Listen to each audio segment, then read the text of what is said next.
మీ నాన్నమ్మ చనిపోయిందట నీకు ఊరొచ్చిమంటారు. మీ నాన్నమ్మ ఈ రోజు చనిపోయిందంట, ఊరు వచ్చిమంటుందో. బిర్యానీ తెమ్మంటుందా?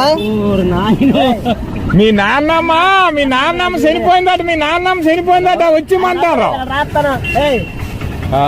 మీ నాన్నమ్మ చదువుకోనవా బిర్యానీ తేవాలి. అది ఎప్పుడు బిర్యానీ అడుగుతుంది. అమ్మా పాప బిర్యానీ అది ఇది అంటుండో, మేము రాసి చూపిస్తాను మాకు. ఆ చెప్తుంటే బిర్యానీ అది ఇది అంటుండ కుర్రాడు. ఏంటి చెప్పండి చెవులు తినిపించకంటాం. మీ నాన్నమ్మ చనిపోయిందట. దేవుడు నా సాగుకు వచ్చినట్టుంది. నాన్నమ్మ మా నాన్న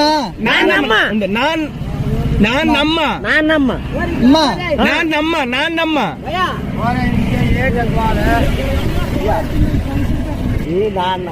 చనిపోయింది.